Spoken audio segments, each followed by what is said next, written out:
ప్రియ వీక్షకులకు వందనాలు తెలియజేసుకుంటున్నాను. చిన్న ప్రార్థన చేసుకొని ప్రసంగి గ్రంథ ధ్యానంలోనికి మనం వెళ్ళిపోదాం. మహాపరిశుద్ధురాలు జీవగలిగిన తండ్రి, మరొకసారి నీ పాద సన్నిధికి వస్తున్నాం. ఎన్నిసార్లు నీ పాదాల వద్దకు వచ్చినా నువ్వు త్రోసివేసే దేవుడు కాదని అనేక సార్లు మీరు రుజువు చేశారు. అయ్యా, మరి టీవీ వీక్షకులు మీరు జ్ఞాపకం చేసుకోండి. ఈ ప్రసంగి గ్రంథ ధ్యానం ద్వారా మీరు మాతో మాట్లాడి మాకు మేలు చేయండి. మీరు మహిమ పొందమని నజరేయుడైన యేసుక్రీస్తు వారి పరిశుద్ధ నామంలో ప్రార్థించి అడిగి వేడుకొంచున్నాం తండ్రి, ఆమేన్.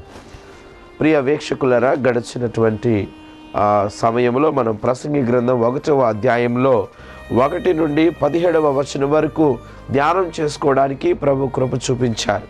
మిగిలిన 2 వచనాలు ధ్యానం చేసుకుంటూ మనం 2, 3 అధ్యాయాలని మనం ధ్యాన అంశాలుగా తీసుకొని మనం ముందుకు పోదాం.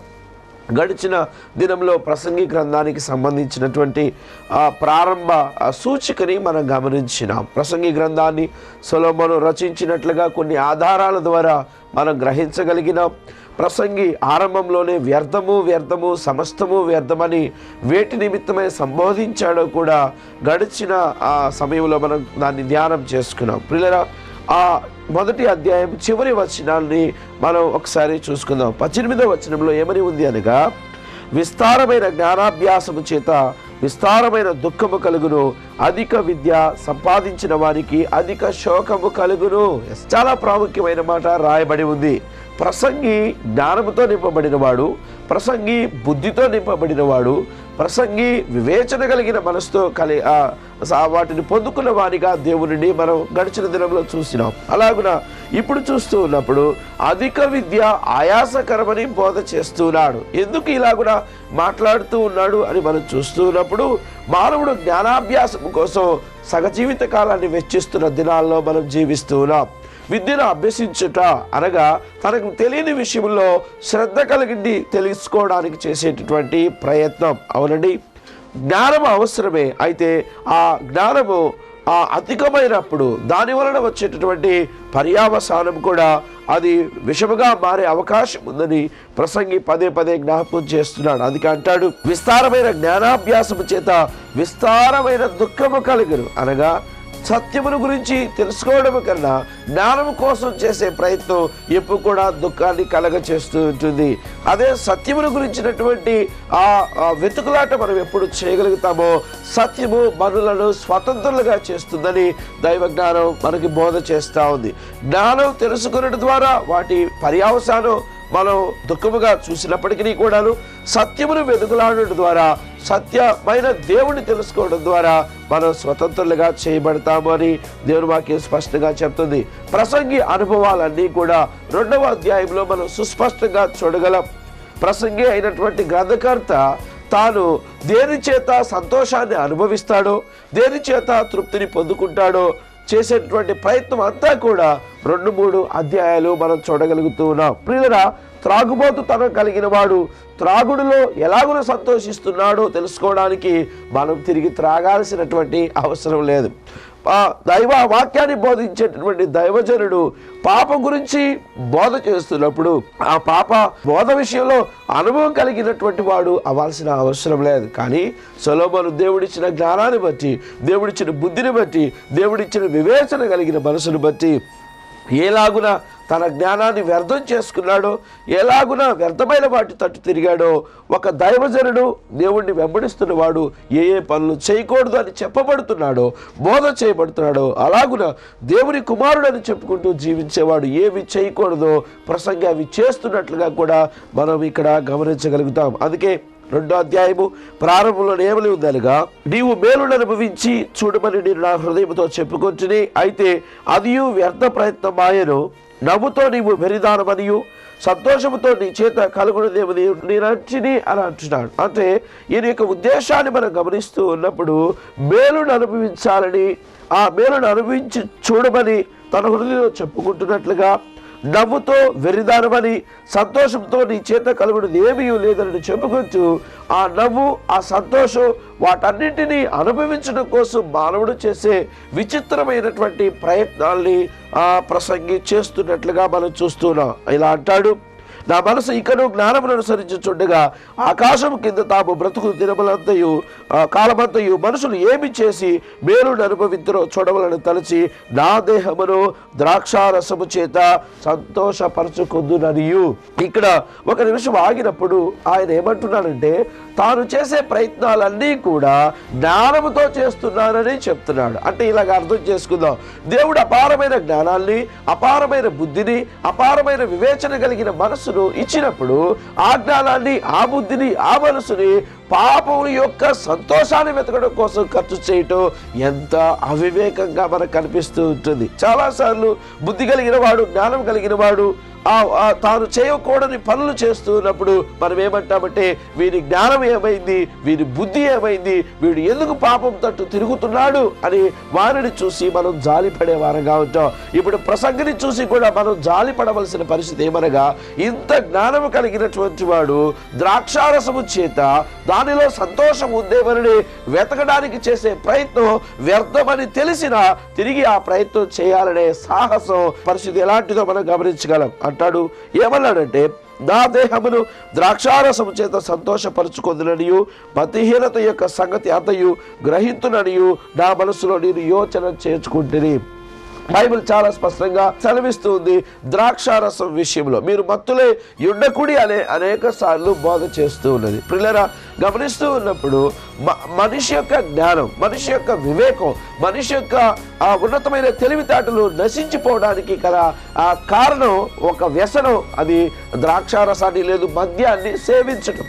మద్యాన్ని సేవించడం ద్వారా అందులో సంతోషం ఉన్నదని వెతికే చేసినటువంటి ప్రయత్నం కూడా వ్యర్థమని చెప్పినప్పటికీ కూడా వ్యర్థ ప్రయత్నాల్లో తన జ్ఞానాన్ని సొలొమోను వెచ్చిస్తున్నాడు. నిజంగా మత్తుతో చిత్తులైనటువంటి వాడు తన చిత్తశుద్ధిని పోగొట్టుకుంటాడనే ఉన్నతమైన వివేచన లేనటువంటి వాడే సొలొమోను ద్రాక్షారస ప్రయోగాన్ని చేసినట్లుగా మనం చూస్తూ ఉన్నాం. ఇక ఇతడితో ఆగలేదు, వాటి యొక్క ఆ వైభవాన్ని కూడా చూడాలని తను ప్రయత్నం చేస్తున్నాడు. అంటాడు 4వ వచనంలో, నేను గొప్ప పనులు చేయబూనుకుంటుని నా కొరకు ఇళ్ళు కట్టించుకుంటుని ద్రాక్ష తోటలు నాటించుకొని అనగా గొప్ప పనులు చేయబూనుకొనుట. ఈ లోకంలో కూడా పేరు ప్రఖ్యాతులు సంపాదించిన వారు, గౌరవ మర్యాదలు కలిగిన వారు, వాటితో తృప్తి పొందినటువంటి వారే వారు గొప్ప పనులు చేయాలని ప్రయత్నం చేస్తూ ఉంటారు. దాన ధర్మాలు చేస్తూ ఉంటారు, ఇతరులకి నేత్రదానాలు, రక్తదానాలు, ఆయా శిబిరాలు ఏర్పాటు చేసి మానవ సమాజం కోసం చాలా చేస్తున్నామని అనుకుంటారే కానీ వారిలో దాగి ఉన్న అంతరంగ సత్యము అనగా పాపమును నిమిత్తమైన విమర్శ, పాపమును నిమిత్తమైనటువంటి పశ్చాత్తాపం, పాపమును నిమిత్తమైన మారు మనసు అనే వాటి గురించి ఆలోచించరు. ఒకవేళ ప్రసంగి కూడా మానవ జీవితంలో దాగి ఉన్న పాపమును గురించి, ఆ పాపం వలన వచ్చు జీతం గురించి ఆలోచించి ఉంటే ఇన్ని ప్రయోగాలు, ఇన్ని ప్రయత్నాలు చేయాల్సిన అవసరం లేదు. దేవుడిచ్చిన జ్ఞానాన్ని పోగొట్టుకోవాల్సిన అవసరం లేదు. దేవుడిచ్చిన బుద్ధిని పాడు చేసుకోవాల్సిన అవసరం లేదు. దేవుడిచ్చిన వివేచన కలిగిన మనసుకి అర్థం లేకుండా ప్రవర్తించాల్సిన అవసరం లేదు. గొప్ప పనులు చేయబూనుకున్నాడట, ఇండ్లు కట్టించుకున్నాడు, ద్రాక్ష తోటలు నాటించుకున్నాడు. ఈ యొక్క ప్రసంగి యొక్క అనుభవాలు మన ముందుకు ఎందుకు తీసుకురాబడుతున్నాయంటే ఈనాడు సగటు మానవుని యొక్క స్థితి కూడా ఇలాగునే ఉంది అని పరిశుద్ధాత్మ దేవుడు ఇవన్నీ కూడా పరిశుద్ధ గ్రంథంలో మన కొరకు చేర్చినట్లుగా మనం గమనించగలం. నిజమే, ఈనాడు ఏమి తిందునా, ఏమి త్రాగుదలా, ఏమి ఖర్చుకుందునా అని దినమెల్లా వాటి కొరకు విచారపడుతూ అవి లేవని అనుకుంటూ దేవుడిచ్చిన కొద్దిపాటి ఉన్నతమైనటువంటి స్థితిని మరిచిపోయి వాటి కొరకు అంగలారుస్తూ పాపశాపములను మూట కొట్టుకొస్తున్న మన దీన స్థితి సొలొమోను స్థితికి, ప్రసంగి స్థితికి పెద్ద తేడా మనకు కనిపించడం లేదు. అవును, ఆదివారం మందిరాన్ని ఎగ్గొచ్చి, లేకపోతే ఇంకా దైవికమైన కార్యక్రమాలను ఎగ్గొచ్చి లోకంలో ఉన్న సంతోషాల కోసం, లోకంలో ఉన్న సంపాదన కోసం చేసే ప్రయత్నం ఎంత భయంకరమైనదో, ఎంత శాపగ్రస్తమైనదో మనం చూడగలుగుతాం. మలాకీయులలో 3వ అధ్యాయము 7వ వచనంలో ఏమని ఉంది అనంటే, మనమందరము దేవుని యొద్ద దొంగిలించునే ఉన్నాము అనే మాట రాయబడి ఉంది. అవును ప్రియులారా, లోకంలో ఉన్న భోగాల కోసం, లోకంలో ఉన్న భాగ్యాల కొరకు మనం దేవుని వద్ద దొంగిలిస్తూనే ఉన్నాం. దేవుడిచ్చిన బలాన్ని లోకం కోసం ఖర్చు చేస్తున్నాం, దేవుడిచ్చినటువంటి ఉన్నతమైన జ్ఞానాన్ని ఆ లోకం కోసం ఖర్చు చేస్తూ ఉన్నాం. దేవుడిచ్చిన సంపాదన కష్టార్జితాన్ని కూడా లోకంలో ఉన్న లగ్జరీల కోసం ఖర్చు చేసే వారంగా ఉంచున్నాం. అయితే వీటి అంతము వ్యర్థం, వీటి ప్రయాస వ్యర్థం, వీటి ఫలితం వ్యర్థమని ప్రసంగి యొక్క మాటల్లో మనం వీటిని గమనించగలుగుతాం. ఇంకా అంటాడు, సమాజానికి ఉపయోగపడే పనులు కూడా తాను చేసినట్లుగా మనం చూస్తూ ఉంటాం. ఏమని ఉంది అనగా, చెరువులు త్రవ్వించుకుంటుని, పనివారిని పనికత్తులను సంపాదించుకుంటుని, నా ఇంట పుట్టిన దాసులు నాకుండిరి.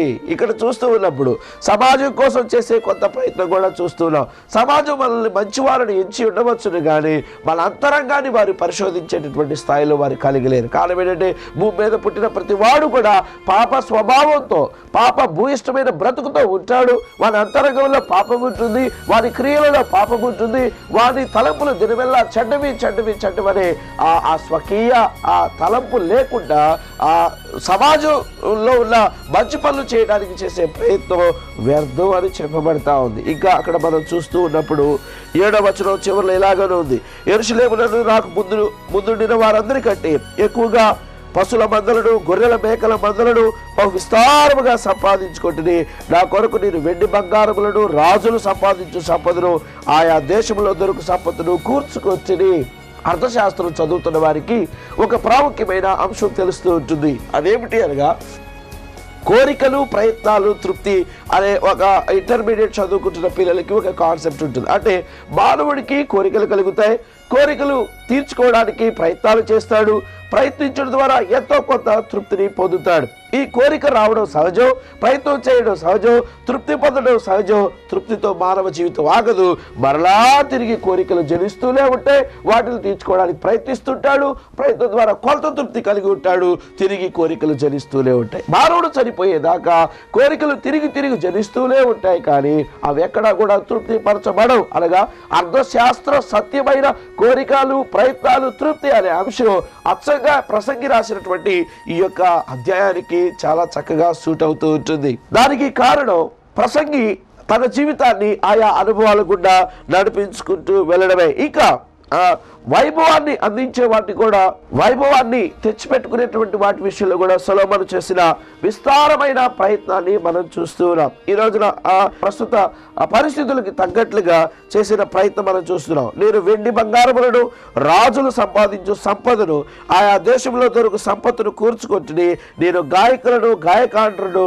మనుషులు చేయించు సంపదలను సంపాదించుకొని బహుమంది ఉపపత్తులను ఉంచుకుంటూ ఉంటుంది. శారీరక సుఖాలు మాత్రమే కాదు, సంతోషాన్ని, తన మనసును ఉల్లాసపరుచుకునేటువంటి మ్యూజిక్ విషయంలో, సంగీతం విషయంలో గాయకులు, గాయకురాండ్రులను ఏర్పాటు చేసుకోవడంలో, లేకపోతే ఆయా పరిస్థితుల్లో కూడా సొలొమోను ఆనందాన్ని వెతికినట్టుగా చూస్తున్నాం. ఈనాడు కల్చర్ పెరుగుతుంది అనగా, సంస్కృతి పెరుగుతుంది అనగా, క్లబ్బులకు వెళ్ళేవాళ్ళు, విపరీతమైనటువంటి శారీరక సుఖాల కొరకు అంగలార్చేవారు, వావి వరుసలు లేకుండా తప్పిపోతున్న వారు సమాజంలో ఎంతో మందికి ఇది సూచనగా మనకు కనిపిస్తూ ఉంది. ఇలాగున మనుషులు ఇలా ప్రవర్తిస్తారని తెలిసే ఆనాడు ప్రసంగి గ్రంథంలో పరిశుద్ధాత్మ దేవుడు వాటిని పొందుపరిచినట్లుగా మనం చూస్తున్నాం. ఇవన్నీ కూడా తమ జీవితాన్ని సంతోషపరచుకోవడం కోసం మానవుడు చేసే వివిధ రకాల ప్రయత్నాలుగా మనం వాటిని గమనించగలుగుతున్నాం. ప్రియులరా, ఇవన్నీ అనుభవించి 10వ వచనంలో ఏమన్నాడు అది చూసినట్లయితే, నా కన్నులు ఆశించిన వాటిలో దేనిని అవి చూడకుండా నేను అభ్యంతరము చేయలేదు,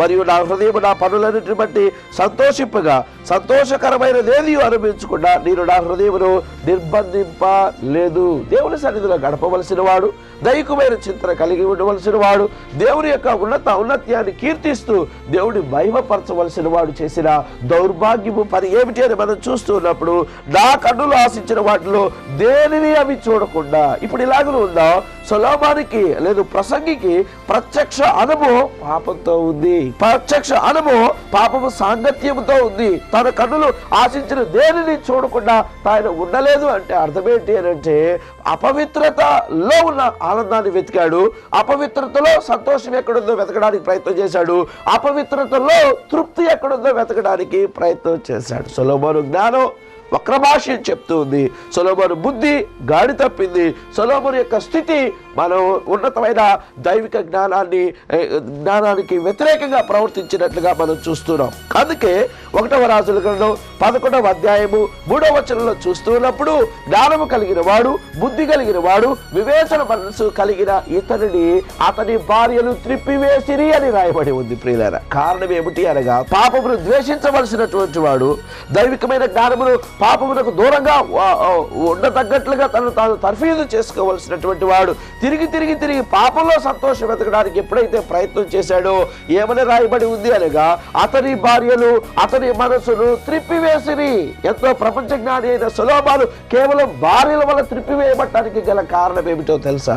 700 మందిని ఆయన భార్యలుగా చేసుకున్నాడట, 300 మందిని ఉపపత్నులుగా ఉంచుకొని వచ్చినాడట, 1000 మంది స్త్రీలతో సాంగత్యం కలిగినటువంటి వాడు స్త్రీ లోలుడైపోయినాడు. దేవుడిచ్చిన జ్ఞానాన్ని స్త్రీలకు ఖర్చు చేసినాడు. సింహమునైనా జయించవచ్చును కానీ స్త్రీని జయించడం కష్టం అనే లోక సంబంధమైన నారుడికి దాసుడైపోయినాడు సొలొమోను. దేవుడు జ్ఞానం ఇచ్చింది ద్రాక్షారసము తాగమని కాదు, దేవుడు జ్ఞానం ఇచ్చింది విందులు వినోదాలలో తులతూగమని కాదు. సొలొమోనుకి జ్ఞానం ఇచ్చింది. దేవుడు సొలొమోనుకి జ్ఞానం ఎందుకు ఇచ్చినాడు? బుద్ధిని ఎందుకు ఇచ్చినాడు? వివేచన శక్తి ఎందుకు ఇచ్చాడో తెలుసా? తనకివ్వబడిన ఇశ్రాయేలీలను అద్భుతంగా పరిపాలించడానికి, వారి యోగక్షేమాలు తెలుసుకోవడానికి, వారికి ఒక అద్భుతమైన రాజుగా, తండ్రిగా పాలనా అధికారిగా ఉండటానికి మాత్రమే దేవుడు జ్ఞానాలను ఇస్తే, ద్రాక్షారసంలో సంతోషంతో నీకేం పనయ్యా? బంగారంలో సంతోషంతో నీకేం పని? శారీరక సుఖాలతో ఉన్న సంతోషానికి నీకేం పని? ప్రియులారా, దేవుడు మన నుండి కోరుకునేవి వేరు, మనం దేవునికి ఇవ్వాలని చేసే ప్రయత్నం వేరు. నా మాట అర్థమవుతుందా? దేవుడు మన నుండి కోరుకునేవి వేరు, మనం దేవునికి ఇవ్వాలని చేసే ప్రయత్నం వేరు. దేవుడు కొన్ని వ్యర్థమైన వాటిని మన నుండి ఆయన కోరుకోడు. కారణం ఏమిటి అంటే అవి మనలో ఉండటానికే ఇష్టపడిన దేవుడు, పాపాన్ని అసహించుకునే దేవుడు. ఆ పాపము ప్రయత్నాలు చేయమని మనకెన్నటికీ బోధ చేయడు. సొలొమోను ద్రాక్షారసం తాగమని దేవుడు ఎప్పుడు ఆదేశించి ఉండడు, ఎందుకంటే ఆయన పవిత్రమైన దేవుడు. స్త్రీ సాంగత్యం కొరకు జ్ఞానమును ఖర్చు పెట్టమని దేవుడు ఎప్పుడు చెప్పడు, ఎందుకంటే ఆయన పవిత్రమైనటువంటి దేవుడు గనక. ఎవరి ప్రయత్నాలన్నీ చేయమన్నారు? మిక్కుటమైన జ్ఞానం ఇతను పాపానికి ఖర్చు చేసిన వాడిగా, దేవుడిచ్చిన బుద్ధి అంటే అనేక విషయాల మీద కలిగిన అవగాహన పాపం మీద ఇతను కలిగినట్లుగా. అంత మాత్రమే కాదు, వివేచనా శక్తి అంటే ఏది మంచి, ఏది చెడు, ఏది చేయొచ్చు, ఏది చేయకూడదనే ఉన్నతమైన వివేచనా శక్తి కలిగిన వాడు. చేయకూడని వాటిని మరలా టేస్ట్ చేసి మరి చేయాల్సిన అవసరం ఏ కోశాన లేదు. ప్రియులారా, అనగా దేవుడిచ్చిన సమయాన్ని, దేవుడిచ్చిన బలాన్ని, దేవుడిచ్చిన అధికారాన్ని సొలొమోను దుర్వినియోగపరిచినట్లుగా మనం చూస్తూ ఉన్నాం. అనేకులకు బోధ చేసే మనకు బోధ చేసుకొని నాడు మన బోధ గాలికి కొట్టుకుపోయేదిగా ఉంటుంది. ఇతరులకు బోధ చేయడానికి చేసే ప్రయత్నంలో మనం బోధ చేసుకోకుండా, మనం దాని యొక్క ఫలాన్ని అనుభవించకుండా చేసే బోధ అది వర్ధిల్లదు, అది దేవుని నుండి వచ్చినది కాదు. పిల్లరా, దేవుని బోధ ఎంత ఉన్నతంగా ఉంటుంది అంటే అది అనుభవపూర్వకంగా ఉంటుంది, చెప్పేవారి గుండెల్లో మంటను రేపుతుంది. అదే సమయంలో ఆ వాక్యాన్ని వినేవానిలో కూడా గొప్ప గలిబిలిని కలగజేస్తుంది, పాపాన్ని ఒప్పిస్తుంది. సొలొమోను కూడా అద్భుతంగా రాస్తున్నాడు, కానీ వ్యక్తిగత జీవితంలో విస్తారమైన పాపపు తాకిడిని మనం చూస్తున్నాం, పాపపు సాంగత్యాన్ని చూస్తున్నాం, పాపపు అనుభవాల్ని చూస్తూ ఉన్నాం. ఇదంతా విన్న తర్వాత అంటాడు, ఏది చేయకూడటానికి వీలు లేని పాపాలన్నీ చేసిన తర్వాత ఈయన ఒక స్టేట్మెంట్ ఇస్తూ ఉన్నాడు. ఏమంటున్నాడు? 11వ వచనంలో ఈ మాట రాయబడి ఉంది. అప్పుడు నేను చేసిన పనులనియు వాటి కొరకే నేను పడిన ప్రయాసంతయు నేను నిదానించి వివేచింపగా. ఇప్పుడు నిదానంగా చూస్తున్నాడట. పాపం చేసేటప్పుడేమో వేగంగా చేశాడు, చాలా ఉన్నతంగా స్టెప్ బై స్టెప్, ఒకదాని తర్వాత ఒకటి ద్రాక్షారసం, మేడలు కట్టించుకోవడం, బంగారాలు వెండి సంపాదించుకోవడం, పరిగెత్తలు పెట్టుకోవడం, ఉద్యానవనాలు నాటించడం, ఇవన్నీ కట్టి నీవు చూసి అన్ని అయిపోయిన తర్వాత నిదానంగా వివేచిస్తా ఉన్నాడట. ఏమని ఉందనగా, నేను నిదానించి వివేచింపగా అవన్నీ వ్యర్థమైనవిగా, ఒకడు గాలికి ప్రయాసపడినట్టుగాను అగుపడెను, సూర్యుని కింద లాభకరమైనది ఏది లేనట్టు నాకు కనబడెను. జీవితం అంతా అయిపోయిన తర్వాత వాటి గురించి చెప్పే సాక్ష్యం అది చెల్లదు అనే సత్యాన్ని మనం గమనించాలి. చాలా సాక్ష్యాలు మనం వింటాం. సాక్ష్యం అంటే మనం మారక ముందు ఉన్న పాప నీచ స్థితి గురించి మాట్లాడాల్సిన అవసరం లేదు, కానీ ప్రభువుని అంగీకరించడానికి దోహదపడిన సంగతి, ప్రభువుని అంగీకరించిన తర్వాత నీ జీవితంలో కలిగిన మార్పే నిజమైన సాక్ష్యం. ఇదిగో సొలొమోను కూడా తన పాపం గురించి ఎక్కువగా మాట్లాడుతున్నాడు. తాను వాటి వలన పొందిన ఫలితం గురించి 2 మాటల్లో తేలగొట్టాలని ప్రయత్నం చేస్తాడు. చాలాసార్లు మనం చెప్పే సాక్ష్యాలు కూడా ఎలా ఉంటాయి, సాక్ష్యం చెప్పమని ఎవరైనా అవకాశం ఇచ్చినప్పుడు మన పాపపు జీవితాన్ని చాలా పెద్దగా, రుచికరంగా, గొప్పగా అనుభవించినట్లు చూపిస్తాం. దేవుడిని నమ్ముకున్న తర్వాత దేవుడిచ్చిన నూతన అనుభవం, నూతన మారు మనసు, నూతన రక్షణానుభవం గురించి కొద్ది మాటల్లో మాత్రమే చెప్పడానికి ప్రయత్నం చేస్తాం. సొలొమోనుకి లేదు ప్రసంగికి మనకి పెద్ద వ్యత్యాసము కనపడదు. ఇంకా ముందుకు పోతే 17వ వచనంలో ఏమంటున్నాడంటే, ఇది చూడగా సూర్యుని కింద జరుగునది నాకు వ్యసనము పుట్టించను. కొత్తగా వ్యసనం పుట్టించేదేంటి? నువ్వు చేసినవన్నీ వ్యసనాక్రాంతులు చేసిన పనులే కదా. ద్రాక్షారసం తాగేవాడిని వ్యసనాక్రాంతుడు అంటారు. మతహీనతను పోగొట్టుకొని తిరిగేవాడిని వ్యసనాక్రాంతుడు అంటాడు. స్త్రీలో నుండి వ్యసనాక్రాంతుడే అని. ఇప్పుడు కొత్తగా వ్యసనాలతో నింపబడడం కాదు, కానీ ఆల్రెడీ అవన్నీ కూడా అనుభవించినట్టుగా మనం చూస్తూ ఉన్నాం. అంతయు వ్యర్థముగాను ఒకడు గాలికి ప్రయాసపడినట్టుగాను కనబడను గనుక బ్రతుకుట నాకు అసహ్యమాయను. అయ్యా, ఈ మాట విన్నారా? బ్రతుకుట నాకు అసహ్యమాయను అంటే పాపంతో సాంగత్యం, పాపంతో చిరకాలం నడవడం, పాపాన్ని జీవితంలో భాగం చేయటం ఒక రోజున మన మీద మనకే అసహ్యం కలిగేటట్లుగా చేస్తుంది. లోకాన్ని ఎక్కువగా తీసుకోవడం ద్వారా, లోకాన్ని ఎక్కువగా ప్రేమించడం ద్వారా, లోకపు సంగతులను ఎక్కువగా కోరుకోవడం ద్వారా నీకు నాకు కలిగే ఒక భయంకరమైన అనుభవం ఏంటో తెలుసా? మన మీద మనకే కలిగే అసహ్యం. ఈనాడు సినిమా తారులు కోట్లు సంపాదించిన ఆత్మహత్యలు చేసుకుంటున్నారన్న, పెద్ద పెద్ద క్రీడాకారులు ఎన్నో విజయాలు సాధించి కూడా వారి జీవితాలను అర్ధాంతరంగా ఆపుకుంటున్నారన్న. కారణం ఏంటంటే లోకం ఇచ్చినట్లుగా లోకం ఇచ్చే కొద్దిపాటి సంతోషం అనుభవించిన తర్వాత కూడా తృప్తి లేని బ్రతుకుతున్నారంటే కారణం దాని అంతము చేదు. అది ముసిడి పండంత చేదు. ఆ చేదు వారి బ్రతుకుకి అసహ్యముగా మారిపోతా ఉంది. తృప్తి లేని జీవితం. మరి దేవుని వద్దకు వస్తే, మరి దేవుడిని వెంబడిస్తే ఆయన అంటాడు, లోకం ఇచ్చినట్లుగా కాదు కానీ నేను నా శాంతిని, నా సమాధానం నేను మీకు అనుగ్రహిస్తున్నాను అని చెప్పాడు. లోకంలో గంట సంతోషం, అరగంట సంతోషం, ఒక చుట్ట పీక తాగటం వల్ల వచ్చే సంతోషం, ఒక బాటిల్ మందు తాగటం వల్ల వచ్చే ఇవి కాదు కానీ దేవుడిచ్చు సంతోషం నిగూఢమై ఉన్నది. దేవుడిచ్చు సమాధానం నిగూఢమై ఉన్నది. దేవుడిచ్చే ఉన్నతమైనటువంటి ఆనందం అది నీతిమంతుల కొరకు ఆనందమును సంతోషమును వెత్తబడి ఉన్నాయని దేవుని వాక్యం సెలవిస్తుంది. లోకంలో సంతోషం కావాలని ప్రయాసపడి అలాగా ఆ భారాన్ని మోసుకుంటూ మనం వెళ్ళిపోతే మనకేం ప్రయోజనం? ఎందుకు ప్రభు తట్టు తిరగకూడదు? ఎందుకు ప్రభు ఇచ్చే సంతోషం కోసం ప్రాకులాడకూడదు?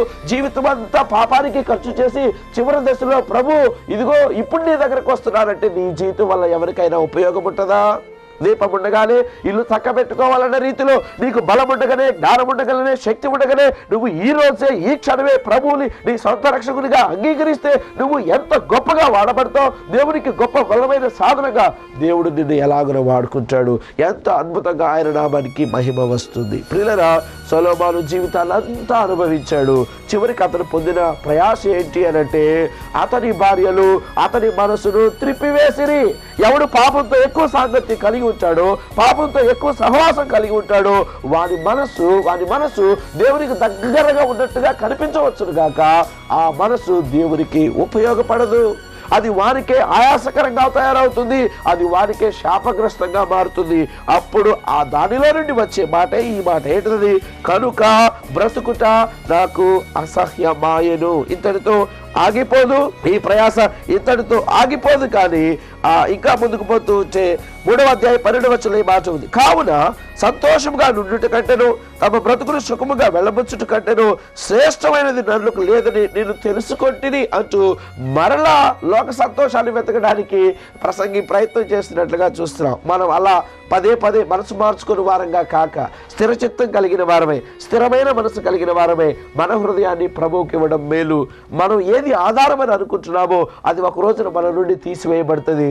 భార్యను భర్తను భార్య ప్రేమించడం దేవుడు సృష్టిలో ఇచ్చిన ఒక ఆధిక్యత. అయితే వారు కూడా ఒక రోజున వెనక ముందు ఈ లోకం నుండి ఎత్తివేయబడతారనే సత్యం వాస్తవమైనది. అంటే ఈ లోకంలో ఏ సంబంధంలో ఉన్న సంతోషమైనా అది ఉన్నంత వరకే దాన్ని అనుభవించగలము. కానీ ఈ జీవం అయిన తర్వాత కూడా, ఈ బలం లేదు, ఈ యొక్క జీవితం అయిపోయిన తర్వాత కూడా యుగ యుగాలు పొందే అద్భుతమైన సంతోషం అది క్రీస్తులో నిక్షిప్తమై ఉన్నది. ఈ గొప్ప సంతోషం కావాలనంటే నువ్వేం చేయాల్సిన అవసరం లేదు. ఆయన నమ్మదగిన వాడు, నీతిమంతుడని గుర్తెరిగి ఆ మహాప్రభుని నీ హృదయాంతరంగాల్లోనికి ఆహ్వానిస్తే ఈ క్షణమే ఆయన తన అద్భుతమైన సంతోష సమాధానాలు నీకును నీ కుటుంబానికి ప్రభును దయచేసేవాడిగా ఉన్నాడు. దేవుడు ఈ మాటలను దీవించును గాక. చిన్న ప్రార్థన చేసుకుందాం. మహాపరిశుద్ధుడా, జీవం కలిగిన తండ్రి, మరొక అవకాశాన్ని ఇచ్చినందుకు మీకు వందనాలు. నిజమే ప్రభు, సొలొమోను అన్నిటిని అనుభవించి చివరిలో వ్యర్థమంటున్నాడు. కానీ మేము మొదటే అవి వ్యర్థమని గుర్తెరగగలిగితే మా వల్ల మీరెంతో మహిమ పొందే దేవుడిగా ఉంటున్నారు. మేము కోరుకుంటున్నవి, మేము తాగుతున్నవి, చూస్తున్నవి, అనుభవిస్తున్నవి ఏవి శాశ్వతం కాదని, నీవు మాత్రమే శాశ్వతమైన దేవుడివని, నీ అందే సంతోష సమాధానాలు నిక్షిప్తమై ఉన్నాయనే సత్యాన్ని మీరు బోధ చేసినందుకు వందనాలు. మీరు చూపిన కృపకై స్తుతులు చెల్లించుకుంటున్నాం. వీక్షిస్తున్న వారికి ఆశీర్వాదకరంగాను మేలుకరంగాను మీరు చేయమని, మీరు మహిమ పొందమని నజరేయుడైన యేసుక్రీస్తు వారి పరిశుద్ధ నామంలో ప్రార్థించి అడిగి వేడుకొంచున్నాం తండ్రి. ఆమేన్.